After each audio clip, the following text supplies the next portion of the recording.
This is the gospel of the Lord. Praise to you, Lord Jesus Christ. Good morning. The Chief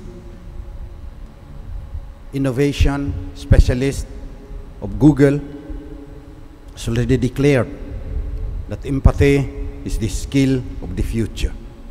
Google, maniniwala na ang mga millennials dyan.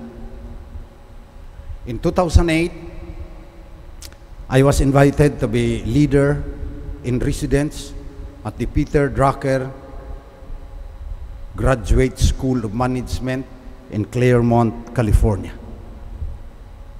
Most of the CEOs and managers of the top 1,000 corporations in the United States were mentored by Peter Drucker. I gave a few talks, but I was given the freedom to just enter any class and listen to the lectures by global class professors at the Peter Drucker Graduate School of Management. Already, during the time, we were told that a manager, a CEO, has to have empathy in order to grow an innovation mindset, and then come up with better solutions, come up with better products. Why is this? You have to understand what your employees and customers need. You have to put yourself into their shoes to really understand how they think and feel. So, with empathy and understanding of what your customers need, you can reframe challenges into opportunities. Especially now with the pandemic, that's what Google is saying. We have to innovate. We cannot go back to the old things that we used to do. Very good message to all educators, to teachers. Hindi ka na makakabalik doon sa noon pa nga, tinutulugan ka na, kulilat na tayo sa mga global exams, babalik ka pa ron. So teachers have to have empathy. Ano yung mga estudyante mo? Ba't naglalaro ng video game hanggang 2 o'clock yan? Ng umaga, ikaw, tinutulugan ka kaagad, wala pang 5 minutes. And that's why we have to conceptualize what kind of future we have to build. What kind of schools do we have to build for kids who could not live without their cell phones?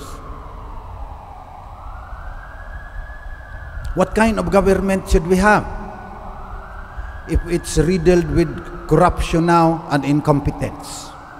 Laki ng inutang natin, kulilat pa rin tayo sa pagkaroon ng vaccine, huli pala tayo, binili na rin ng mga mayayaman na bansa. Walang imagination. So, we have to analyze and anticipate people's reactions, especially when we make decisions and especially when there is friction, kung may conflict. Why am I saying all this?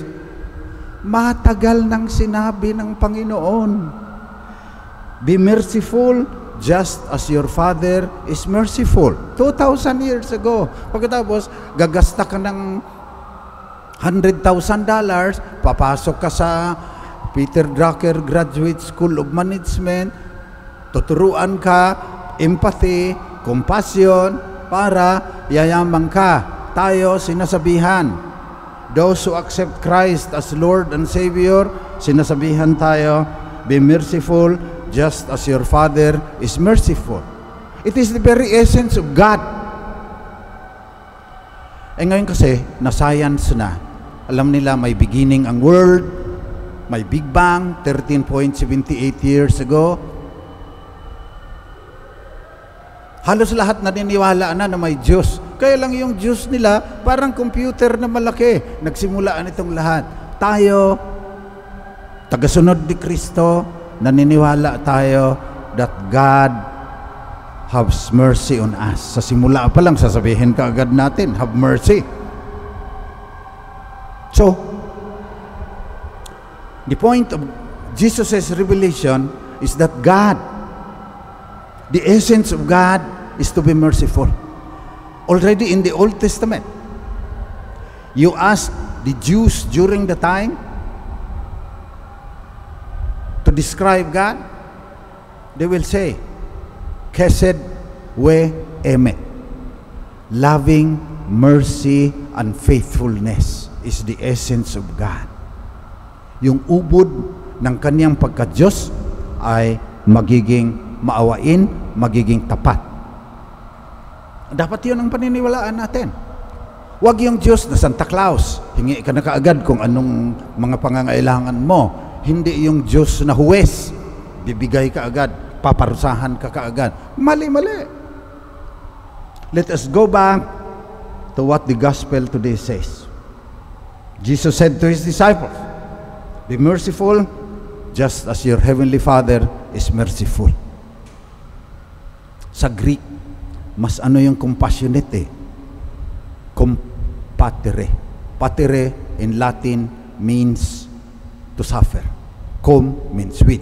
So compassionate means to suffer with. Suffer with the hungry. Suffer with those who are thirsty. Suffer with those who are naked, no clothes at all. Suffer compassion for those who are in prison and for those who are sick, especially sick with COVID now, that 2.5 million have already died because of the virus. Kailangan pang iutos sa atin. If God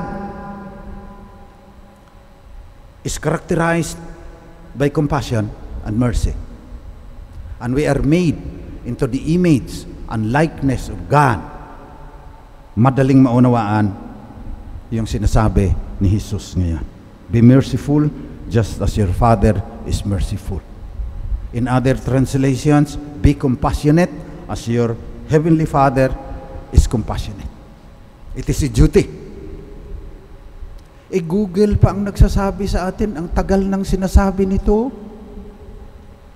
Just imagine, if all priests, yung mga parish priests especially, if they understand what their parishioners feel, especially during this time of COVID, if the priests, pastors, pastoral council presidents, yung mga madre na nagtatrabaho dyan, lahat ng taong simbahan, they can understand what the parishioners think, if they can put themselves into their situation, if they can really understand how they think and feel,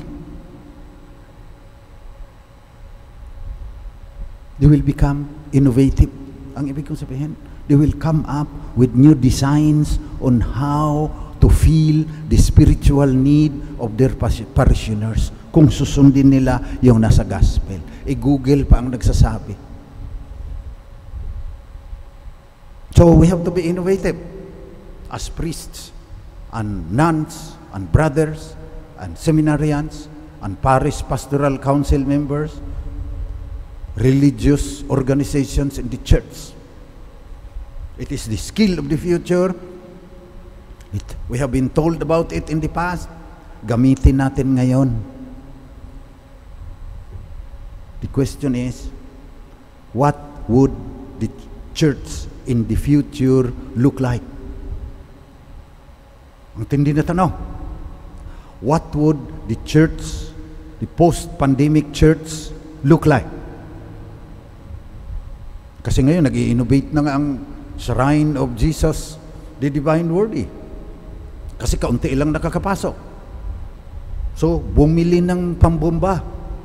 Pagkatapos ng misa, bubombahan ka agad yan to disinfect. Hindi nyo nakikita. After every Mass, may pumupunta dyan. Pinupunasan yung... hindi ginagawa noon yan eh. Kaya nag-i-innovate. yung rector ng shrine, kagaya ng ibang mga parish priest. But this will not be the future. Emergency lang ito. And that's why it is necessary, because we create the future, we build the future, we have to have empathy, we have to have compassion, so that we could invent the church of the future. Let us pray that these seminarians will have empathy as a major skill of pastors and missionaries. Let us pray that our bishops and our priests will have empathy and compassion, so that they can lead us to create the church of the future. A church that feels the need of the parishioners, all the believers, but also a church holds on in celebrations kahit online. Kailangan ang ating liturgy will not forget silence, mystery, transcendence as the deepest need of people coming to the church. That is our prayer during this Mass. That is our prayer for all our spiritual leaders, including Pope Francis, down to the youngest parish priest. That is our prayer for all leaders in the church, parish, pastoral council presidents, and religious organizations, that they will have empathy, that they will understand the needs of their people, so that they can create, they can innovate, and will come out of this a church of the future that feels the physical needs, even the psychological needs, the social needs, and especially the spiritual needs of the sambayanang Kristiyano, of the believing community.